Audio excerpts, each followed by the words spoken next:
Bom, nossa aula de teologia, a gente vai agora para o conceito de absurdo. Então, para Tertuliano, ele cria porque Deus era um absurdo. Agora a gente chega em Kierkegaard. Kierkegaard, ele não é da linha do Tertuliano. Tertuliano está no século IV e o Kierkegaard está lá na frente. O conceito do absurdo foi introduzido na teologia por Søren Kierkegaard. Kierkegaard não acredita, não acreditava que houvesse absurdo em Deus, mas a verdade de Deus vem à existência quando ele desce ao espaço do homem, ao tempo, na história, com as condições da existência. Isso aqui é impressionante, né? Quer dizer, o absurdo não está em Deus, de acordo com Kierkegaard. O absurdo é que a gente não consegue compreender. A gente não consegue compreender como que ele desce ao espaço humano. Na mente não entra.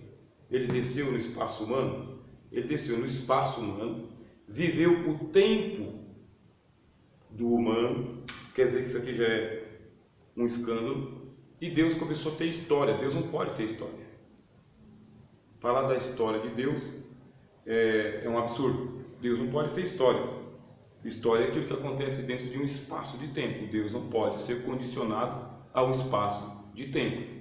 Quer dizer, quando eu falo de espaço de tempo, é um antes, um durante e um depois. Deus não pode ter esse antes, durante e depois. É o mesmo. Ele transcende, tá bom? E outras coisas, ele assume as condições da existência humana. Não tem nada de extraordinário para Jesus. É nascimento humano, é crescimento humano e vida humana e morte humana. Isso aqui você fala, essa questão da humanidade de Jesus eu já peguei. Acontece que existe Jesus Deus, isso aqui é aula de teologia, difícil, tá? Existe Jesus Deus e Jesus humano. Deus e humano.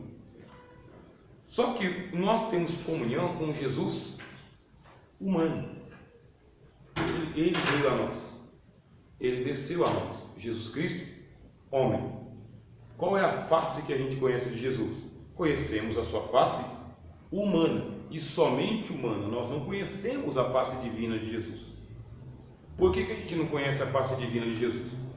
É mais ou menos o seguinte: faz de conta que eu sou Jesus. Eu estou mostrando a minha face para vocês. É só isso que vocês podem ver.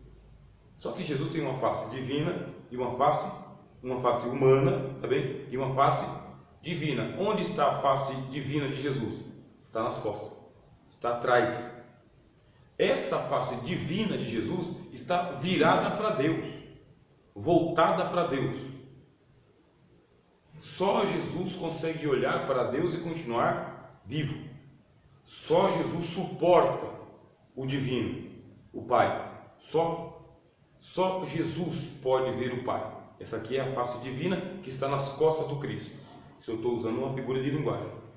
Qual que é a que ele revela para nós? Ele revela a sua face humana. Vamos supor que Jesus se virasse e aí ele mostrasse para nós a face divina dele.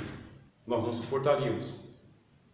Então o que acontece? Você vai ter uma entrevista entre Jesus e os apóstolos, né? E os apóstolos falam o seguinte: mostra-nos o Pai. E o Cristo diz: quem vê a mim, vê o Pai. Mas vê a face humanizada de Deus. Não vê Deus como Deus é. Deus não pode ser visto como Ele é. Só o Filho pode ver Deus do jeito que Ele é. Isso é teologia, e da teologia mais brava. Só que nós, chegou no momento da história da teologia, da nossa pregação, em que o Jesus humano se tornou demasiadamente humano para nós. Muito humano. Chora, dorme, tem fome, morre impotente na cruz. Quer dizer que é um Jesus demasiadamente humano. E aí existe esse Jesus divino que está voltado exclusivamente para Deus, e nós queremos a face divina de Jesus e não a face humana. Queremos essa face. E como ele não vira a sua face divina, aí nós começamos a endeusar Jesus. Um endeusamento, quer dizer, criamos um Cristo mitológico. Tem um Cristo nas Escrituras, de Mateus até Apocalipse, que é suficiente para a nossa pregação, para a nossa salvação, para a nossa redenção.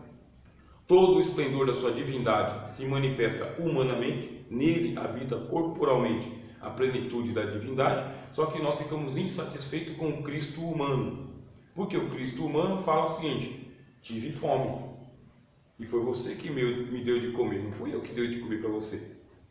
Eu tive sede, você me deu de beber, não foi eu que te dei de beber. Eu estava nu e você me vestiu, não é eu que vesti você. Então o Cristo humano, ele fica enfermo, como no livro de Isaías. Teve dores, foi desprezado. Esse é o Cristo humano, que é uma insatisfação para nós. Sendo uma insatisfação, a gente começa a fazer um endeusamento de Cristo. E esse endeusamento trouxe um Cristo mitológico, distante da revelação das Escrituras. E hoje a gente só quer saber do Cristo divino. O Cristo humano a gente não quer saber. Se Cristo não operar milagres, não interessa. Se Cristo não fizer prodígios e maravilhas, não interessa. Se não tiver os sinais, não interessa. Aí vem a teologia com o seu aspecto redentor e fala exatamente isto. Escuta, nossa comunhão é com o Filho de Deus enquanto homem. A sua divindade, ela é importante porque ela está voltada para Deus.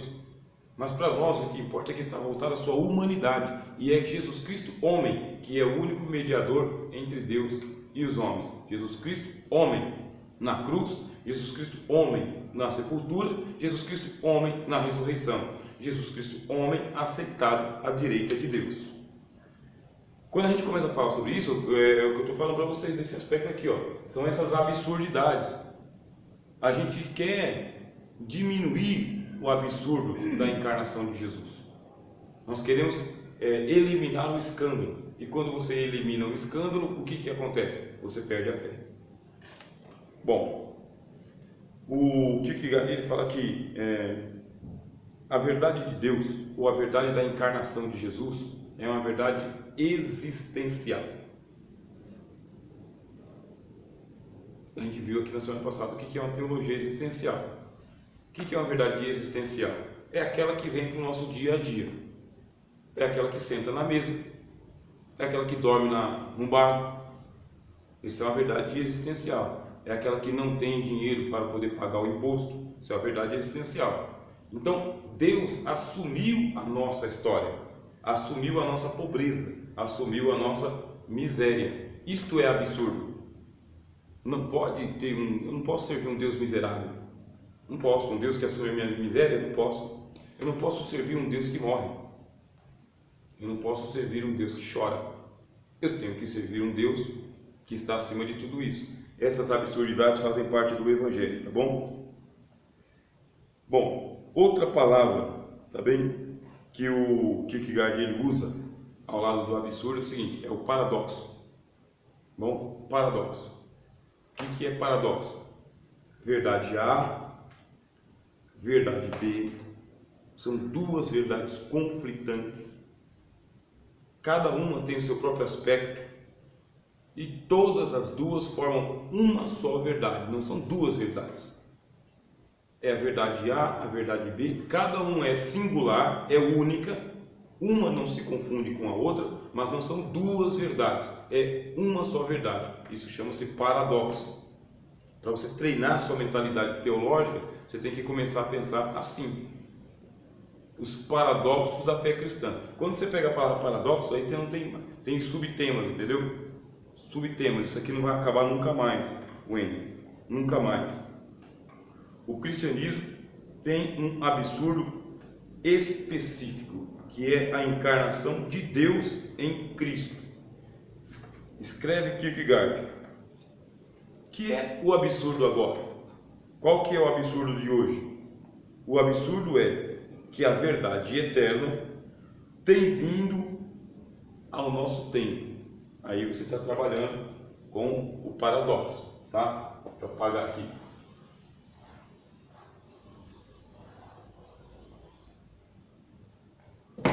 Qual que é o absurdo que nós vamos pregar hoje na igreja? A verdade.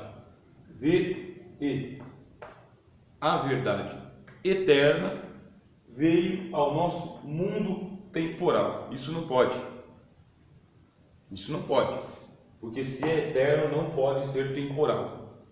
Se é temporal, não pode ser eterno. Mas o absurdo diz que ele eternamente veio ao mundo. E veio como ser eterno.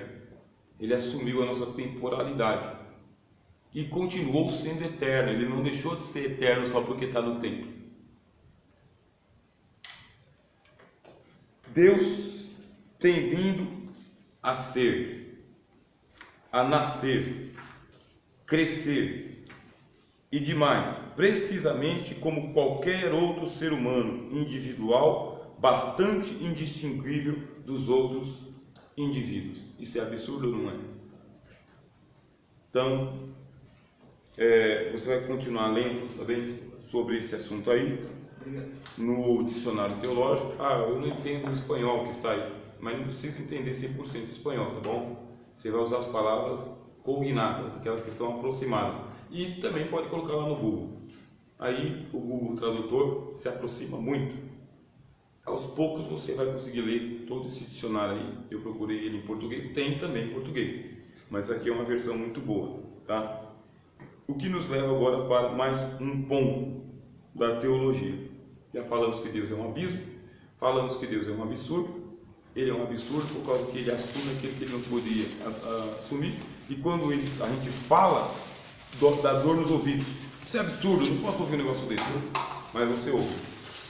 Agora eu vou falar sobre Adão. Aí você fala, mas a teologia fala sobre Adão? Qual que é a perspectiva da teologia para falar sobre Adão? A investigação que a gente faz é a seguinte: Adão é um ser histórico ou ele é um ser mítico? Quer dizer, dentro da pregação bíblica, não há dúvidas na pregação bíblica. Adão foi um boneco de barro que Deus fez, que soprou no nariz dele, e o cara se levantou falando palavras aí que a gente nunca ouviu. Pregação bíblica, a gente não questiona. Quando você vem para o mundo da teologia, você questiona. Você fala o seguinte: mas ele foi um ser mesmo de carne e osso, um Adão histórico que viveu 930 anos? Ou ele é um ser mítico, criado pela teologia judaica, pela mítica judaica, para poder representar a sede da humanidade? Como que você tem uma pessoa chamada Adão, que vive 930 anos e que aparece no capítulo 1 e desaparece no capítulo 3? Nunca mais se ouve falar de Adão. Não se fala mais. O camarada viveu 1000 anos. 1000 anos, não tem nada sobre ele. Não escreveu nada, não revelou nada, não ensinou nada para Abel e Caim, nem para Eva, nem para a posteridade dele. Simplesmente Adão desapareceu, viveu 1000 anos e é como se não tivesse vivido. Aí você fala, não, mas eu sou biblicista, então como um teólogo biblicista eu nem discuto isso daí. Mas não é como teólogo biblicista, é como teólogo. É você abrir uma janela com todo cuidado para observar a mítica que existe em torno da lenda de Adão. E se for uma lenda? E se for um mito? E se não existiu um Adão histórico que brotou do pó da terra? Bom, já vou adiantar para vocês que eu acredito, se for lenda, eu acredito na lenda, entendeu? Eu vou adiantar, eu acredito no Adão histórico, feito por Deus do pó da terra. Agora, crer é bom para a minha fé, mas se você não crê que existiu um Adão histórico, isso aí não muda nada a sua fé, porque não é Adão que te salva. Só que eu vou pegar essa palavra, por exemplo, Milton, aí vamos supor que não existiu também um Abraão histórico, que também não existiu um Davi histórico, que tudo que a gente tem ali é lendário. Ou melhor, existiu um tal Adão, mas ele não foi tudo isso que a lenda construiu. Existiu um tal Abraão, mas o Abraão não foi tudo isso que a lenda criou. Existiu um tal Davi, mas esse Davi também não foi tudo isso que a lenda criou. Criou-se uma lenda em volta dos personagens bíblicos. Eles estão estilizados ou romanceados. Não é daquele jeito que está escrito ali. Qual que é a função da teologia? A função da teologia é procurar chegar o mais perto possível do Adão histórico, o mais perto possível do Abraão histórico, do Davi histórico. Isso aqui é função do teólogo mesmo, tá? Teólogo que é um racionalista, que é crítico, que não quer ficar inventando história, quer conhecer o Salomão por Salomão, não o Salomão das lendas, mas o Salomão, pessoa histórica. E se eu faço isso aí com os profetas, você acha que eu não vou fazer isso aqui com um Jesus? A teologia vai perguntar: houve um Jesus histórico? Vai perguntar o Jesus histórico, porque tem um Jesus que é o Jesus histórico, ó, H, e o Jesus teológico. O que é o Jesus histórico? É o carpinteiro de Nazaré. O que é o Jesus teológico? É aquele que foi aumentado pela pregação, ou aquele que foi interpretado pelo Novo Testamento. Paulo, Pedro, Tiago, é aquilo que se criou em volta do Jesus histórico. É nesse ponto que muito teólogo ou abandona o curso e volta rapidinho para a sua fé sem conhecimento, ou então arrisca avançar. Arrisca avançar e perder a fé, ou arrisca avançar e encontrar a fé que perdeu. É nesse ponto que a gente se perde, tá? Se perde mesmo, tá? Se perde. É só você ir para a chamada crítica textual. Fez crítica textual, sobra pouca coisa do que você era antes. Sobra pouca coisa. É perigoso, não? Mas sobra pouca coisa. Eu quero saber então, o Jesus histórico nasceu mesmo de uma moça chamada Maria, viveu mesmo num vilarejo insignificante chamado Nazaré. Qual que é o sinal histórico que houve uma vila chamada Nazaré? Vamos para as escavações arqueológicas. Cadê Nazaré no mapa? Tem arqueólogo que fala, era aqui. Tem um arqueólogo que fala, nunca houve uma vila chamada Nazaré. Nunca houve. Se não houve uma vila chamada Nazaré, entra em questionamento da Bíblia. A Bíblia diz que houve e que ele seria chamado o Nazareno. Da onde que o Mateus tirou que ele seria chamado o Nazareno? O Cristo histórico realmente viveu no vilarejo? O que aconteceu nos 18 anos em que Jesus esteve desaparecido? Aí o pessoal fala, foi para o Egito, foi para a Índia, foi para a Babilônia, esteve na Arábia, entrou em contato com os sábios do mundo inteiro, viveu na Grécia. Tem coisa que não acaba mais. E a investigação é saber, tá bom, tem todo esse Cristo teológico que Paulo pregou, escatológico, sabe, que voltará com os céus abertos, mas eu quero saber do Jesus de Nazaré, que comia, bebia, dormia e morreu na cruz. Morreu na cruz mesmo? Morreu? Morreu como rei dos judeus ou morreu como um bandoleiro qualquer? Porque matar judeu era praxe nos tempos de Cristo. Num só dia, Pilatos mandou crucificar mais de 6.000 judeus. Não é nada espetacular. O cara pregado na cruz lá no alto do Monte Caveira, todo dia, já ficava lá no topo lá para dar exemplo de ó, o que a gente vai fazer com vocês, judeus. E por isso que era chamado Monte Caveira, porque deixava o cara lá de pendurado até virar um osso puro. Não tem nada de extraordinário na crucificação de Jesus, muito comum. Quer dizer que aquela cena do Paixão de Cristo, com aquela turba, com aquele pessoal gritando, batendo nos peitos, pode ser, aí é teologia crítica, pode ser uma construção do evangelista. Não foi tudo aquilo. Foi mais um judeu sendo julgado por Pilatos. Pilatos não era santo, nem devoto, nem coisa nenhuma. Pilatos, ele era um sanguinário. Manda matar. Essa é a palavra de ordem.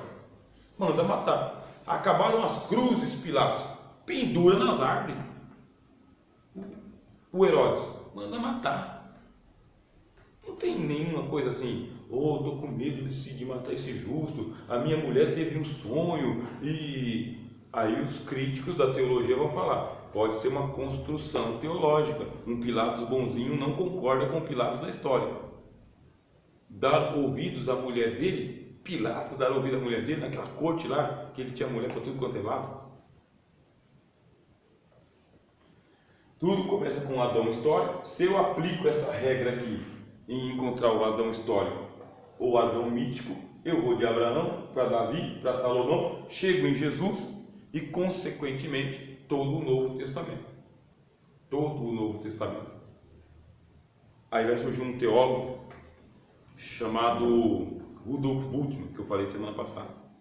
Rudolf Bultmann, ele fala: nós temos que ler a Bíblia com um olhar moderno.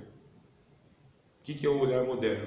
É o olhar em que eu faço a demitização. Perigoso, tá?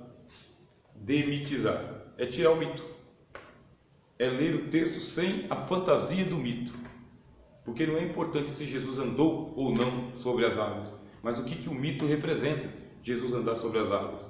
Não é importante se ele atravessou as paredes e disse: paz seja convosco. Importante é o que significa a cena: paz seja convosco, atravessar as paredes. Qual que é a mensagem do Evangelho? Sem o mito. Quem fez esse projeto aí também é um teólogo, outro teólogo luterano, chamado Rudolf Bultmann. Perigoso, tá bem? Mas se você conseguir fazer uma leitura tranquila dele, sabe, sem se tornar um bultminiano, um seguidor de Bultmann, eu a recomendo, se você conseguir. Mas se você não conseguir, aí fica por conta disso. Bom, vou fazer uma pausa e aí a gente já faz a última parte.